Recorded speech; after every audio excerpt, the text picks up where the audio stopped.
Anyone can proclaim his views when life is easy, but when the sword is at his throat, that's when we see his true conviction.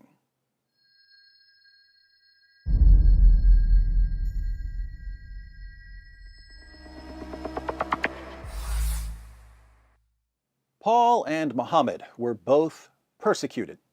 Paul was persecuted for preaching the gospel. Muslims think that Muhammad was persecuted for preaching Islam, but that's not what their sources say. Muhammad was persecuted for mocking the gods and goddesses of the pagans of Mecca. We read in the History of At-Tabari, Volume 6, page 93, "The messenger of God proclaimed God's message openly and declared Islam publicly to his fellow tribesmen.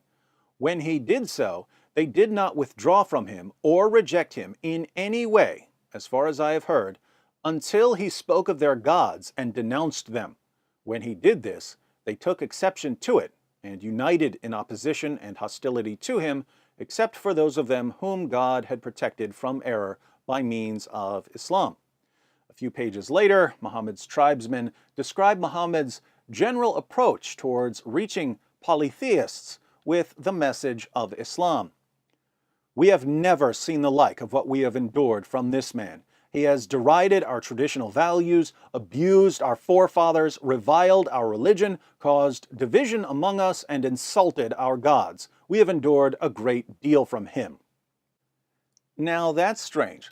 Muslims in the West tell me that it's wrong and immoral to criticize another person's religious beliefs, and yet their favorite prophet viciously mocked other people's religious beliefs. So the polytheists of Mecca responded by persecuting Muhammad. Muslims tend to exaggerate the level of persecution Muhammad faced, however. The pagans threw pebbles at him, they spit on him, they eventually decided to kill him. But this persecution only lasted a few years until Muhammad moved to Medina. That's when the persecuted Muhammad became Muhammad the persecutor. In comparing the lives of Muhammad and Paul, we quickly realize that the persecution Muhammad suffered was a joke compared to the persecution Paul suffered.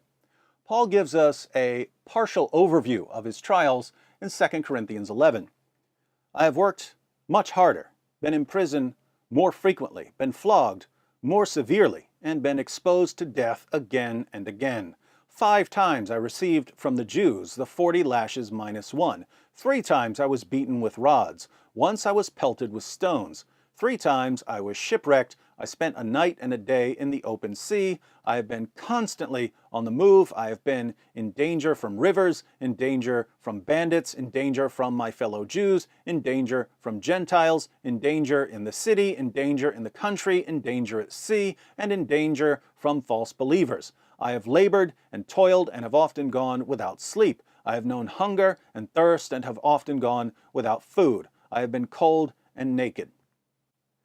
Paul wrote these words in the mid-50s AD. He still had years of beatings and imprisonments ahead of him, so by the end of his life, most of his body would have been covered in scar tissue. The reason this is important is that the more you're persecuted, the more you'll be inclined to stop and think, was that really a revelation from God that I received? I need to be sure because it's costing me a lot.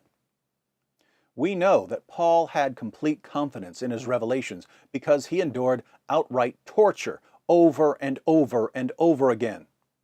Muhammad was persecuted, but given the endless supply of wives and sex slaves and money and special moral privileges that only applied to him, we'll just never know how long he would have endured if he had faced anything remotely resembling what Paul faced. On a side note, I'm always amazed at the Muslim reaction to the persecution of Muhammad in Mecca. Muslims look to this period and complain about the intolerant pagans. How could they persecute our beloved prophet? Why were they so bigoted and Islamophobic? But let's be consistent for just a moment.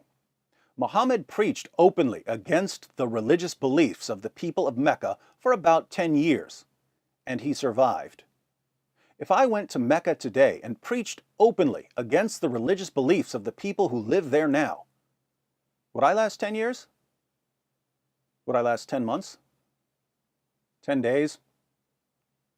10 hours?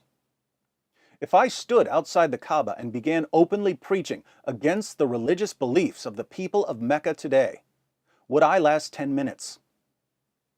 Muslims complain about the intolerance of the pagans who opposed Muhammad, and yet the pagans were far, far more tolerant than the man who subjugated them.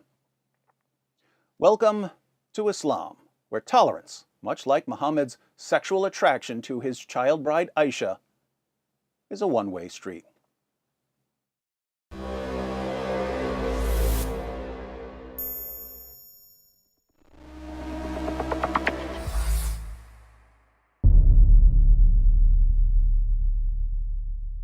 Hi everyone, thanks for watching. In case you stumbled upon this video while browsing or searching, I wanted to let you know that it's part of a series comparing Paul and Muhammad.